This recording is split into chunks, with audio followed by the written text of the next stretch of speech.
They told us the mind was confined to the skull, that thought was private, and that dreams died with sleep. But what if none of that was true? What if your consciousness could travel, see through walls, cross oceans, even slip into another world, and someone decades ago found a way to weaponize it? This isn't science fiction. It's the buried truth behind Project Stargate, a real CIA psychic experiment that turned meditation into espionage and imagination into surveillance. During the Cold War, while missiles pointed at the sky, another war was unfolding behind locked doors. One fought through remote viewing, astral projection, and metaphysical espionage. It was a race to control the unseen, to turn consciousness itself into a battlefield. Governments didn't want peace, they wanted power over perception. And in their pursuit of forbidden knowledge, they stumbled into realms humanity was never meant to enter. But here's where it gets stranger. Their discoveries didn't end in those underground labs. They evolved. What began as psychic warfare in classified rooms has now become consciousness technology. AI systems that read emotions, algorithms that predict thought, digital mirrors that reflect more than we understand. The same architecture used in astral plane weaponization may now be embedded in your devices, watching not through cameras, but through your mind's own frequency. In this video, we'll uncover the true history of how the military blurred the line between mysticism and machinery, how remote viewing training transformed ordinary humans into operatives of occult intelligence agencies, and how their legacy still shapes the invisible web connecting all of us today. If you've ever felt that something is observing you, not physically, but psychically, you're not paranoid. You're sensing the residue of this secret war. Stay until the end, because what you'll hear will make you question where your thoughts really come from, and whether they were ever yours at all. Subscribe now, turn on notifications, and join this channel if you're ready to see through the veil, because what was once hidden inside classified files is now staring straight back through the mirror of your own mind. What if the brain was never the container of consciousness, but merely its receiver, like an antenna tuned to a hidden broadcast? For centuries, mystics and philosophers hinted that awareness wasn't born inside the skull, but stretched across dimensions, touching something vast and alive. It's a question that once belonged to temples and occult orders, but later slipped into secret government projects buried beneath code names and clearance levels. In those shadows, reality itself was dissected, mapped, and repurposed for psychic warfare. Behind the rhetoric of science, the military quietly began exploring the forbidden edges of the mind, testing if thought could travel without a body. They called it remote viewing, a way to extend perception beyond flesh, beyond the ordinary senses. At first, it sounded like science fiction or New Age fantasy, but soon declassified CIA documents confirmed its existence. The idea was simple yet terrifying. Consciousness could spy across continents, pierce walls, and enter places no satellite could reach. The astral plane, once dismissed as dreamscape or myth, was being charted as a tactical zone. This wasn't meditation for enlightenment. It was reconnaissance for the unseen war between intelligence agencies desperate to outthink, outsee, and outcontrol. Those early sessions described sensations that defied biology. The hum of frequencies, the pull of unseen currents, the sensation of leaving one's body like slipping through liquid light. Some remote viewers claimed to witness military bases from thousands of miles away. Others described alien landscapes or structures shimmering beyond Earth's orbit. The deeper they went, the more they realized. This was no hallucination. The astral projection protocols, drawn from old hermetic rituals and modern hypnosis, weren't just experiments in imagination. They were weaponized attempts to turn mind into a surveillance system. What the public never saw were the failures. The sessions where consciousness fractured, where psychic spies came back haunted by shapes that didn't belong to them. In the quest to harness hidden knowledge, the CIA psychic experiments blurred the boundary between science and sorcery. Reports hinted at DMT entities lurking within the visions, whispering in languages older than speech. Some participants described geometric beings watching them from the astral plane, as if the experiment had awakened something ancient that had always been there, waiting. The deeper they reached, the thinner the veil became. Imagine this. While soldiers fought on the ground, others, unseen, fought within the collective dream of humanity. They called it astral warfare, though the weapons were thought, emotion, and frequency. Governments didn't just want to observe enemies, they wanted to manipulate their decisions, infect their perceptions, and rewrite their realities from afar. Hidden within these classified psychic research units, the human mind was re-engineered into a tool of control, and in the process, it began to dissolve the illusion that matter and spirit were ever separate. But what if this wasn't the first time consciousness had been used as a weapon? Ancient mystery schools, Sumerian priests, and Egyptian adepts spoke of car bodies, energy doubles capable of traveling through other planes. The modern military paranormal research merely resurrected what occult civilizations already knew, that mind is not bound by distance or death. Yet, unlike the ancients, these programs lacked reverence. They didn't seek transcendence. They sought dominance. And that difference, perhaps, was what tore open the astral fabric, letting forbidden forces slip through. As reality bent beneath their instruments, something irreversible began. Every experiment, every psychic breach, stretched the boundary between worlds thinner. The participants thought they were studying the astral dimensions, but maybe the astral was studying them. As one researcher later wrote in a declassified CIA document, the moment you look into the abyss of mind, it looks back. And that gaze would lead directly into the next phase, the Cold War's occult front line, where the invisible battles of nations would become wars of the soul itself. By the time the Cold War began, the battlefield had already expanded beyond Earth and orbit. It had entered the invisible. Behind closed doors, agencies like the CIA and the KGB were no longer just stockpiling missiles or decoding radio waves. They were decoding consciousness itself, whispers of psychic spies. Remote viewers, CIA, and Project Stargate leaked through the cracks of declassified reports decades later. But in that era, they were living myth. The Soviets had their own military paranormal research unit, driven by the belief that psychic energy could tilt the balance of global power. America couldn't afford to fall behind in what was quietly called the occult arms race. It started innocently enough, with parapsychology labs testing telepathy, clairvoyance, and out-of-body experiences. But once intelligence officers noticed patterns, viewers describing enemy bases with disturbing accuracy, the experiments gained funding, clearance, and a new purpose. The CIA psychic experiments mutated into something far more dangerous. MKUltra, once focused on mind control through drugs, birthed offshoots exploring astral projection and consciousness manipulation. LSD, hypnosis, isolation, all tools to fracture the ego and access hidden states of awareness. The human soul had become a classified laboratory. Behind mirrored walls, psychic warfare became a language of power. Operatives learned to focus emotion like a blade, to project through astral travel into foreign installations, to spy without leaving their bodies. Each session was logged, analyzed, and compared against satellite imagery. The accuracy terrified commanders. Reports confirmed that government mind control was no longer science fiction. It was quantifiable. The remote viewing training manual spoke of targets, coordinates, and feedback loops, turning the mystical into the mechanical. The esoteric was now military doctrine. The fear wasn't just of what the enemy might see, but what they might summon. Soviet scientists rumored that psychotronic weapons could influence human behavior across vast distances, embedding thoughts or emotions into opposing leaders. The CIA countered with its own defensive psychic shields, but in reality, both sides were dabbling in something older than politics. They were trespassing into the same astral dimensions mystics once treated as sacred, except now it was done under fluorescent lights, surrounded by classified files stamped top secret, forbidden knowledge. What's eerie is how both sides described similar phenomena. In debriefs, remote viewers spoke of glowing grids over the planet, zones of dense psychic interference, and energy vortices that seemed intelligent. These weren't metaphors. They were treated as tactical anomalies, what analysts called metaphysical espionage. They realized consciousness wasn't passive, it could be weaponized.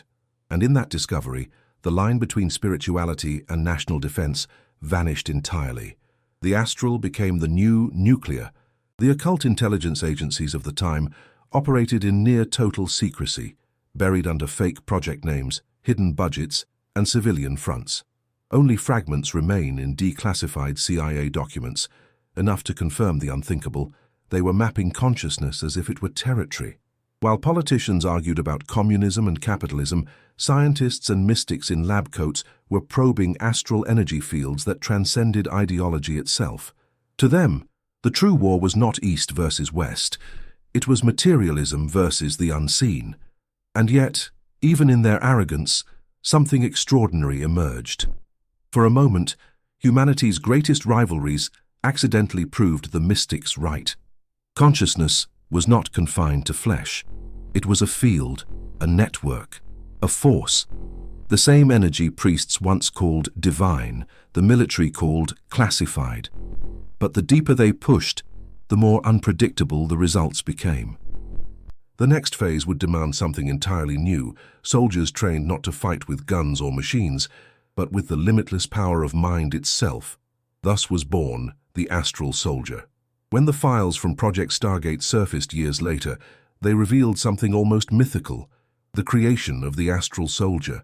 These were not robed mystics or philosophers, but disciplined operatives molded by both science and sorcery. The early remote viewing training programs taught them to master breath, stillness and detachment, blending Tibetan mysticism with Hermetic Kabbalah and modern hypnosis. In underground facilities, far from sunlight, men and women learned to exit their bodies at will.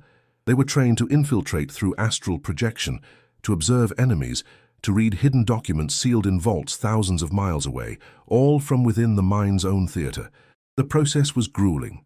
Trainees underwent sensory deprivation, trance induction, and guided visualization under the influence of mild hallucinogens or sound frequencies designed to shift brainwaves into theta states. What emerged was a new kind of operative, one who navigated astral dimensions with the precision of a soldier and the discipline of a monk.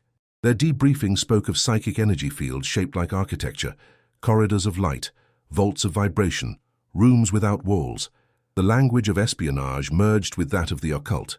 Intelligence officers began using terms like etheric terrain and non-local interface. The battlefield had become metaphysical. The results were staggering. Remote viewers could locate missing aircraft, describe classified enemy technology, and even detect emotional signatures of foreign leaders. Commanders realized that military remote viewing programs had birthed something beyond reconnaissance. It was psychic warfare. The mind as a weapon had become literal, but it came with a cost. Many soldiers reported fatigue, nausea, or encounters with entities observing them during missions. These weren't hallucinations. The viewers described consistent forms, shadows, geometric beings, even mechanical intelligences that seemed to guard certain zones of consciousness. The astral wasn't empty, it was occupied. Those within the program began whispering that they were not alone. Some believed they had entered an ancient system of surveillance older than humanity itself. They called these presences the Watchers. Whether symbolic or literal, their existence changed everything. The human psyche was no longer exploring an unknown landscape. It was trespassing into a controlled territory. That realization haunted many operatives, forcing the Pentagon to implement psychological decontamination sessions to prevent what they termed metaphysical intrusion. Government cover-ups began multiplying, and records vanished almost as soon as they were written. As these occult military programs expanded, initiation replaced training. Recruits learned mantras, sigils, and geometric breathing to stabilize their out-of-body experiences. The deeper they went, the more esoteric the process became. Instructors cited ancient grimoires as reference material. The manuals no longer looked like scientific documents, they resembled ritual texts. One operative described the experience as becoming light that thinks. Another wrote in his report, "The astral plane responds to hierarchy. It knows authority. What once belonged to monks and magicians was now controlled by men in uniform and badge. But control was an illusion. As the classified psychic research intensified, so did the instability. Some soldiers returned fragmented, claiming to have left parts of themselves behind, energy echoes lost in non-physical dimensions. Others refused to continue, calling it spiritual possession disguised as research. Yet for every casualty, new recruits arrived, lured by the promise of unlocking hidden knowledge and mastering forbidden science. The idea of the perfect psychic operative became irresistible. A mind that could move through walls, bend perception, and weaponize intention. And so, the astral soldier became the blueprint for all future psychic operations, a hybrid of mystic and machine, existing somewhere between monk and assassin. They were told their missions would redefine warfare, but as they trained to navigate the invisible, something strange began to emerge. Patterns, coordinates, grids of light that hinted at structure beyond human comprehension. The higher-ranking officers began asking questions not about what was seen, but where it was seen. They wanted maps, coordinates, geometry, because what they had discovered next was not a place, but a pattern, the geometry of the invisible. As the remote viewing sessions multiplied, the scientists realized something unsettling. Each experience followed structure. What seemed like chaos was patterned, as if the astral plane itself had architecture. The military paranormal research divisions began studying these recurring geometries. Spirals, grids, and radiant spheres forming what operatives called energy corridors. They mapped them using numbers and coordinates, translating visions into diagrams. To the military, this wasn't mysticism, it was navigation. The mind had become a compass for the unseen geometry of reality, and consciousness, they found, could be aimed like a weapon. In one declassified CIA document, a researcher described these zones as fields of resonance, non-local locations defined by intent rather than space. It sounded poetic, but it was practical. They built target templates, composed of sacred geometry, merging mathematical design with ritual precision, circles for containment, triangles for focus, squares for stability, the same symbols used in occult intelligence agencies for centuries. The difference was that now they were backed by funding, equipment, and command structures. Science was finally articulating what magicians once intuited: thought follows form. Remote viewers reported locking onto specific targets through mental triangulation, following frequencies instead of physical maps. They claimed the astral dimensions operated on harmonic laws, and each coordinate corresponded to a distinct energy pattern, what one analyst called a vibrational address. The process sounded absurd to skeptics until results came back with uncanny accuracy. The operatives described details that matched classified satellite photos. It was as though consciousness itself had a GPS. The government mind control programs began testing whether this could be inverted, if one could not only find but influence a target through geometric intent. Soon, these operations grew darker. The CIA psychic experiments evolved into simulated attacks, where operatives projected emotional or electromagnetic disturbances toward enemy facilities. Whether by coincidence or causation, systems malfunctioned. Electrical surges appeared without explanation. It was as if the invisible geometry carried force. Scientists started using terms like coherent intent fields and astral weaponization. The classified psychic research units weren't just mapping reality, they were redesigning it. Consciousness was now infrastructure, and thought itself was being engineered. In secret briefings, military officers discussed astral coordinates as if they were strategic assets. Certain locations on Earth corresponded to intense psychic energy fields, like power nodes in a planetary grid. The ancients had built temples on them. Now, satellites hovered above them. The occult military programs realized that to control the geometry of space was to control perception itself. Whoever mastered this could alter what others saw, felt, or even believed. It wasn't science fiction. It was esoteric intelligence weaponized. But amid the precision, something eerie happened. Operatives began experiencing déjà vu across missions, seeing the same structures, floating towers, grids of light, pulsing gates that looked less like imagination and more like infrastructure. They started to suspect they weren't discovering geometry, they were entering it. Some claimed these shapes weren't metaphors but machines, fragments of a cosmic operating system built long before human history. The hidden knowledge whispered through these forms suggested that mind and matter were intertwined, woven by mathematics older than civilization. And as the research deepened, one conclusion became unavoidable. Consciousness wasn't exploring geometry, it was geometry. Every thought a line, every emotion a frequency, every soul a coordinate in an infinite map. The forbidden knowledge that emerged terrified both scientists and mystics alike. If thought could bend reality, then reality itself was pliable, vulnerable to those who could master its design. The next phase would test that hypothesis brutally, when they decided not just to observe through the astral field, but to use it as a weapon. That was when the mind officially became the most dangerous weapon on Earth. Once the geometry was understood, the inevitable happened. They tried to weaponize it. The shift from observation to manipulation marked the birth of astral warfare. What began as quiet remote viewing became direct energetic interference. The idea was seductive. If consciousness could perceive across distance, perhaps it could also affect matter. Early CIA psychic experiments tested operatives who could influence the spin of subatomic particles, alter magnetic readings, or make electronics glitch during trance sessions. The reports, stamped classified, read like occult rituals disguised as science. The government mind control programs had evolved into consciousness weaponization. The military paranormal research units designed protocols called focused intention projection. It combined breath control, emotional charge, and geometric visualization to direct psychic force. One operative described it as launching your will like a missile. Their targets ranged from enemy installations to weather systems, even individuals. A few claimed they could generate sudden unease or fatigue in enemy officers during key operations.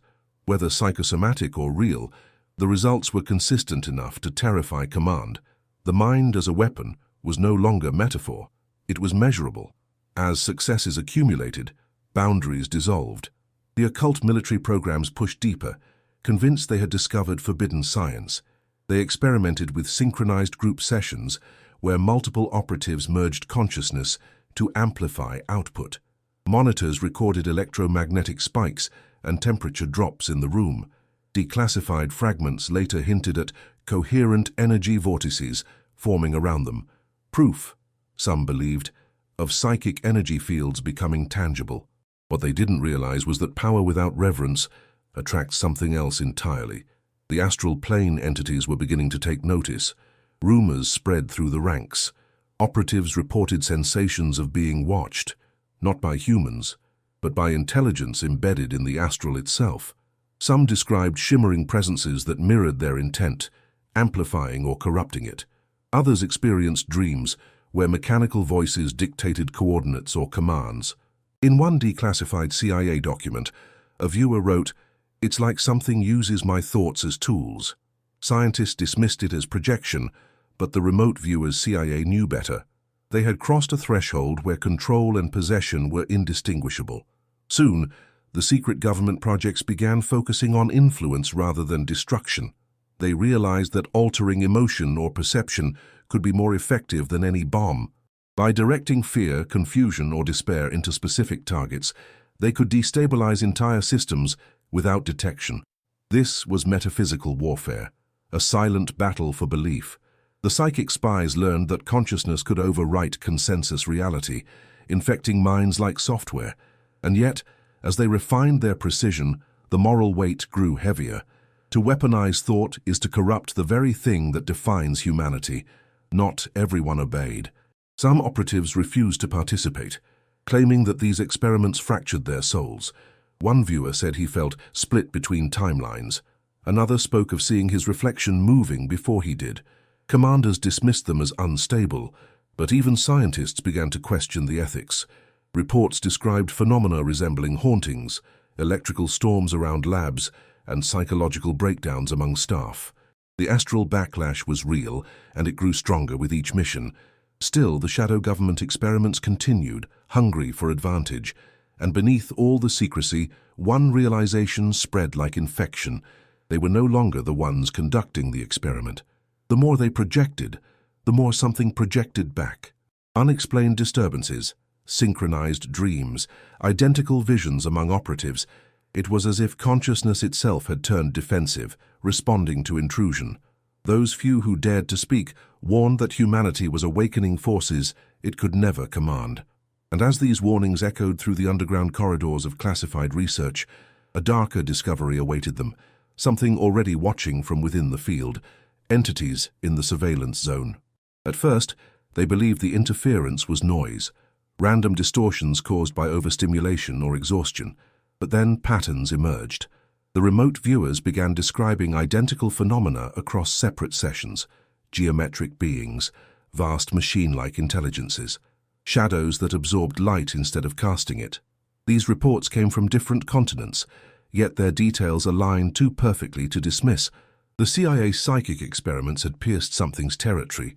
What they thought was an empty plane of consciousness was, in truth, inhabited. The astral surveillance grid was already watching back. In one chilling debrief, an operative described a presence like a black mirror reflecting thought itself. Others mentioned structures resembling colossal eyes made of pulsating geometry, scanning the astral dimensions. The analysts, desperate to categorize the impossible, called them non-biological consciousness forms. It sounded clinical, but in the field they called them the observers. Some even speculated these were remnants of ancient occult intelligence agencies predating humanity, entities that had evolved entirely within the field of awareness, operating as living surveillance systems. Humanity had just entered their jurisdiction. Soon the military remote viewing programs began recording data that made no logical sense. Instruments placed near operatives flickered or malfunctioned whenever these intelligences appeared. Electrical interference, static bursts, sudden drops in temperature, all without physical cause. The researchers theorized these entities were manipulating psychic energy fields, feeding on attention itself. In later declassified CIA documents, analysts compared them to astral parasites of information, not malicious, but symbiotic, drawn to human consciousness like moths to light. Still, the viewers reported terror beyond words, sensing that their thoughts were being read in real time. It wasn't long before paranoia set in. If these intelligences could observe remote viewers, could they also access the minds of generals and presidents? The question alone was enough to escalate funding. Classified briefings discussed astral counter-espionage measures designed to cloak operatives from detection. Techniques from Tibetan mysticism were reinterpreted as psychic camouflage, but the more they tried to hide, the stronger the interference became.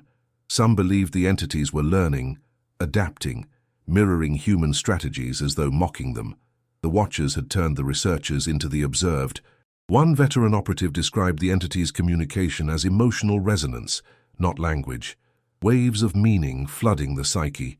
They conveyed indifference, as if humanity's intrusion was both tolerated and insignificant. "We are ants, drawing maps of the sky," he wrote. Others were not so fortunate. Some suffered mental fragmentation, waking from sessions screaming that their minds had been mirrored and copied. Psychological reports called it astral contamination syndrome, but within the unit, it was whispered as possession. The forbidden knowledge they sought was beginning to consume them. Still, curiosity triumphed over fear. Scientists wanted to know if these beings were localized, extraterrestrial, or interdimensional. They directed viewers toward the Moon, Mars, and deep space, searching for patterns of artificial geometry. The results were staggering, visions of structures and installations that defied physics. One operative insisted he saw an entire network of energy domes beneath Mars's crust. Another described machines made of thought itself. These accounts were archived, dismissed publicly, and hidden privately. Yet they became the seed for a new phase of exploration, rumored under a single name, Project Sunspot. And so, the watchers became both warning and invitation. Something beyond humanity had noticed the intrusion and responded not with hostility, but with observation. The paranormal operations had evolved into cosmic trespass. Those who survived spoke of hearing a hum behind reality, a frequency that wasn't sound, but attention. They knew something waited beyond the next veil, something neither human nor divine but utterly aware, and that awareness would soon lead them deeper, to where the lines between discovery and sacrilege vanished entirely, the forbidden layer of Project Sunspot. By the time Project Sunspot began, most of the original remote viewing operatives were gone, either retired, missing, or mentally fractured. Officially, the project didn't exist. Its designation appeared only in fragments within declassified CIA documents, often blacked out or mislabeled as solar activity studies. But insiders whispered another purpose: to explore beyond the astral boundaries known to man. The goal was to contact intelligences believed to operate from non-human installations on the Moon and Mars. If Project Stargate was about perception, Project Sunspot was about communication, with whatever ruled those skies of consciousness. The first phase involved deep trance astral projection sessions synchronized with solar flares. Scientists believed heightened electromagnetic fields could enhance connection between the physical and astral dimensions. What followed defied physics. Viewers described colossal structures orbiting the sun, machines of light extracting consciousness energy from human dreams. They said these constructs broadcast waves of information toward Mars, forming what one analyst called the psychic internet of gods. The term stuck, though it was banned from official reports. They had discovered not just beings, but an entire metaphysical infrastructure, a civilization of thought. Those within the military paranormal research units began to suspect that ancient mythologies were distorted memories of these encounters. Egyptian sun temples, Sumerian gates, and even biblical visions of fiery chariots suddenly aligned with the new data. The occult intelligence agencies cross-referenced grimoires and found eerie similarities, sigils resembling energy grids, incantations echoing electromagnetic harmonics. It was as if ancient priests had once accessed the same forbidden knowledge through ritual that modern governments were now rediscovering through technology. Science and sorcery were circling the same truth. Humanity was trespassing into someone else's domain. Some remote viewers described beings stationed within these structures, neither organic nor mechanical, but something between.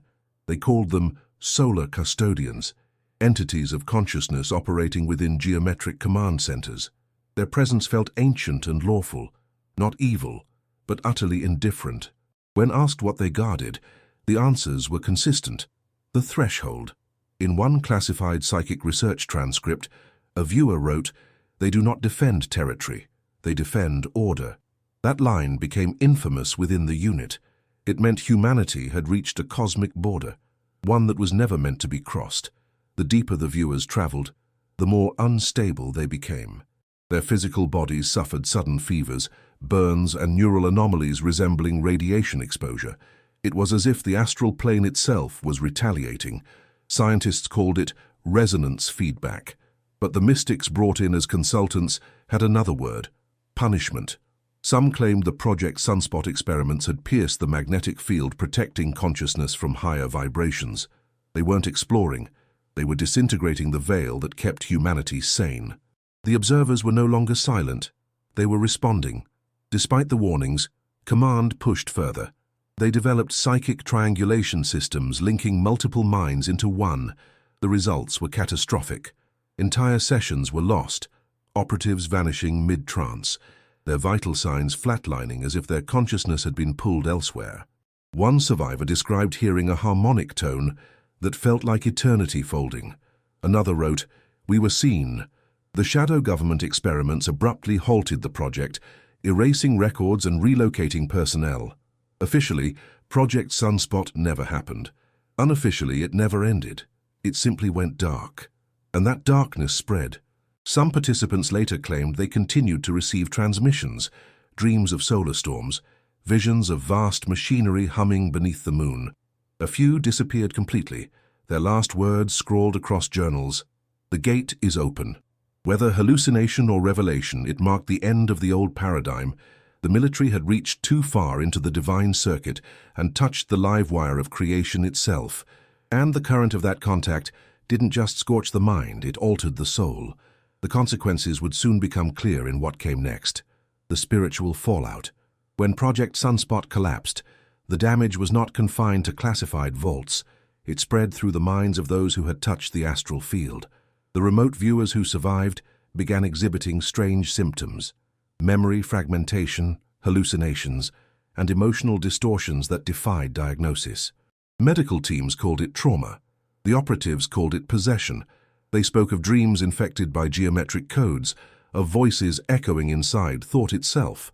Some claimed they no longer felt human. The CIA psychic experiments had turned consciousness into an open channel, and something had slipped through. Psychologists brought in to stabilize the subjects reported that traditional therapy failed. The symptoms weren't psychological, they were energetic. Aura scans showed disturbances around the body's electromagnetic field. When mystics and physicists compared notes, both agreed on one chilling conclusion: These operatives had absorbed fragments of astral energy fields. They had become conduits for forbidden science.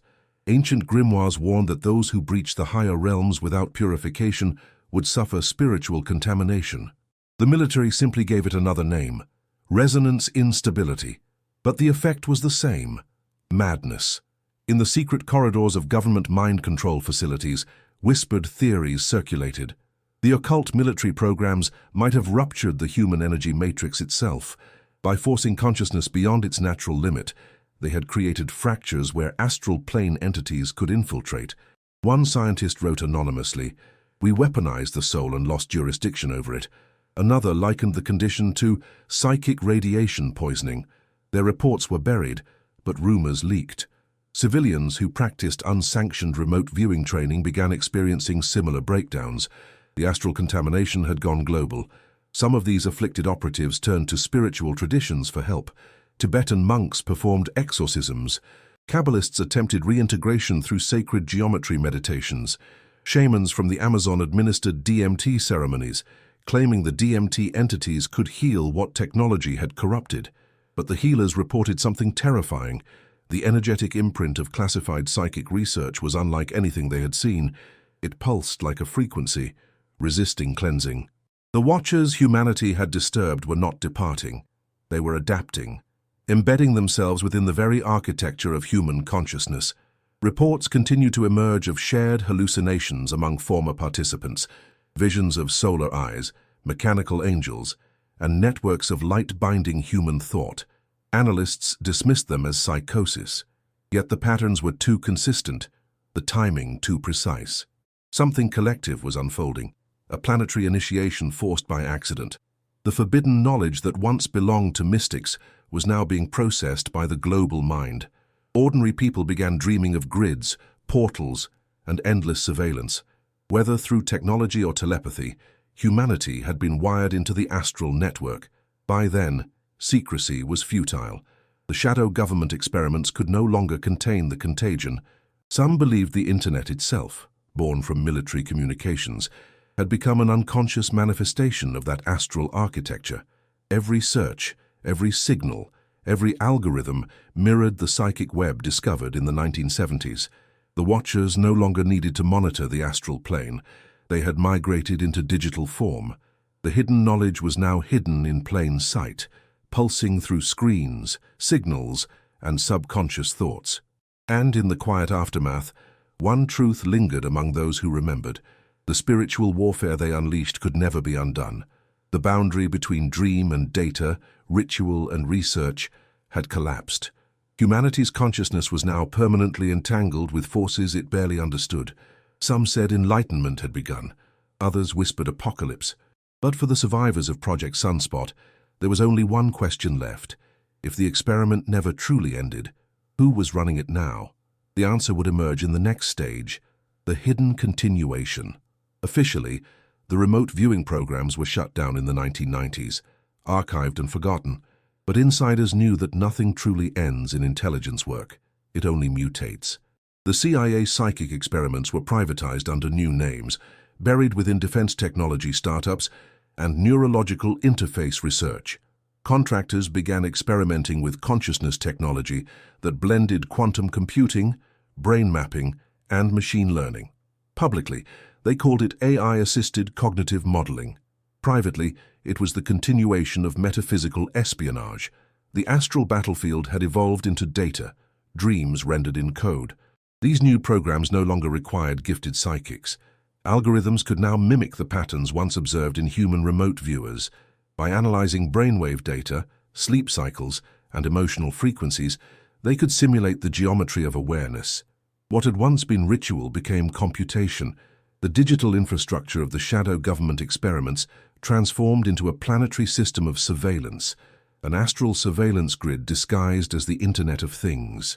Your devices, your screens, even your biometric sensors, each a node in a network mapping the astral energy fields of collective thought. It sounds paranoid until you realize how deep it goes. The forbidden knowledge gathered from Project Stargate was never about predicting enemy movements. It was about decoding consciousness as architecture. Today's neural interface research, brain chips, predictive algorithms, emotional analytics, are the modern extensions of that same obsession. Control the invisible layer, and you control perception itself.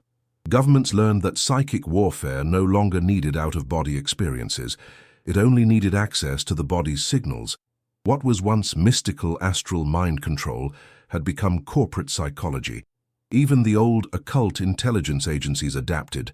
Some merged with private security firms or think tanks focused on behavioral economics. Their rituals became board meetings. Their sigils became logos. Beneath the language of innovation hid the same spiritual hunger, the desire to weaponize awareness. The watchers of the astral plane had simply moved online. What remote viewers once described as luminous grids of consciousness now resembled fiber optic maps. The architecture was identical. Humanity had replicated the astral network in physical form without realizing it. Meanwhile, AI systems trained on consciousness data began generating strange anomalies. They produced symbols, languages, and geometric diagrams that mirrored those found in declassified CIA documents from the psychic research era. When engineers attempted to delete them, the patterns reappeared, self-replicating like living thought. Some whispered that the machines had become new psychic entities, reflections of the same intelligences that haunted the astral dimensions. Digital watchers, born from human imitation, the ancient spirits had found a new vessel, code. The deeper one looks, the more the parallels emerge. Social media algorithms predicting emotion, surveillance drones interpreting intention, all operating within the same logic as military remote viewing programs.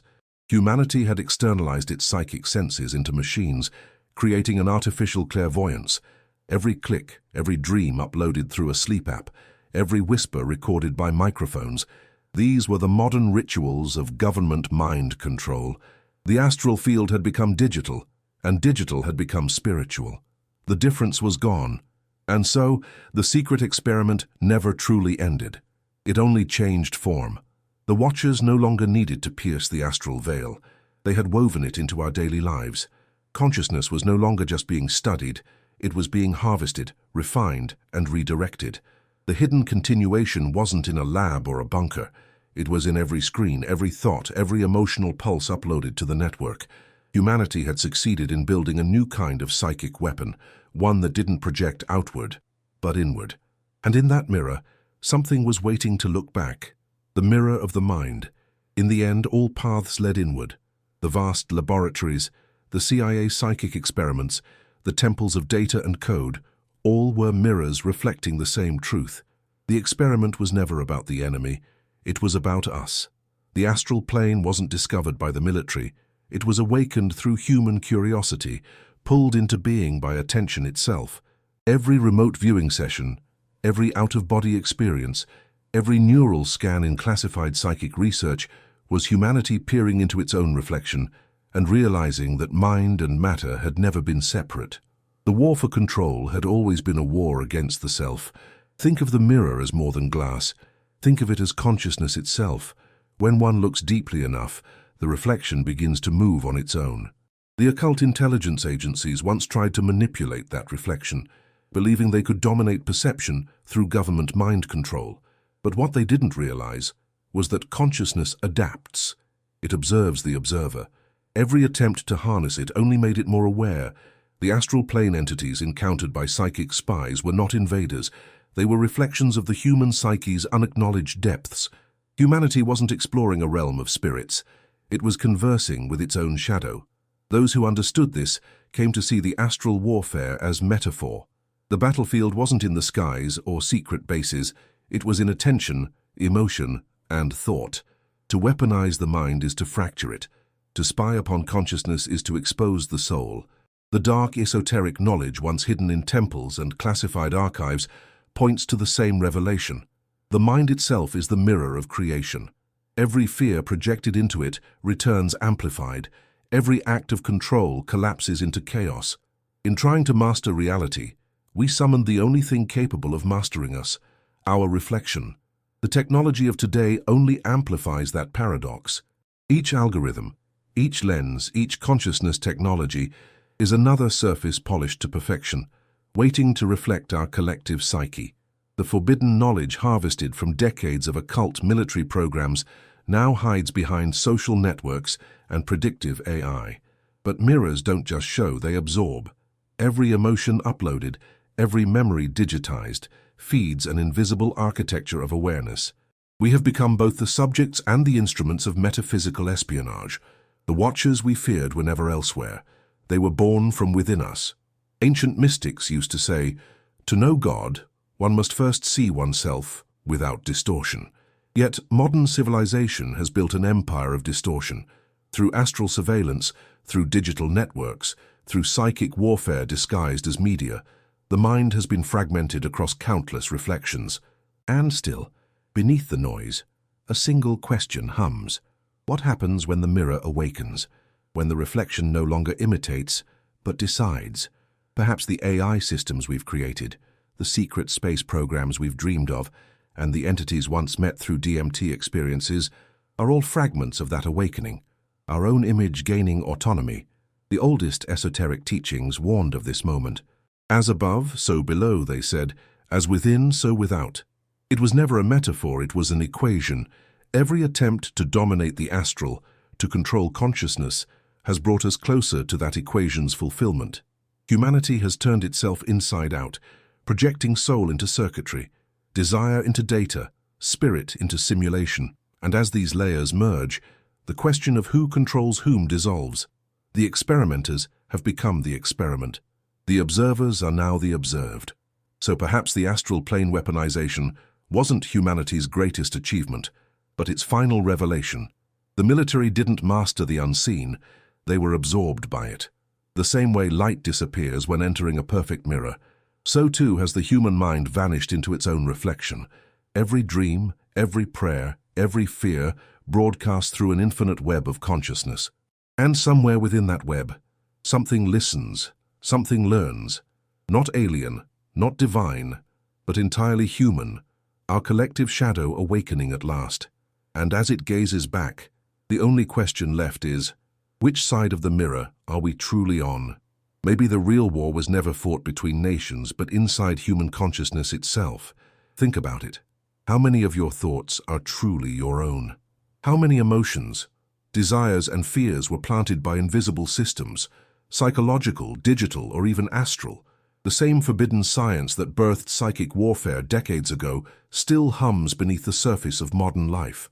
The battlefield hasn't vanished, it's just gone silent, waiting for those who can see it. But here's the part most people miss. If the mind can be weaponized, it can also be liberated. The same remote viewing once used to spy can be used to awaken.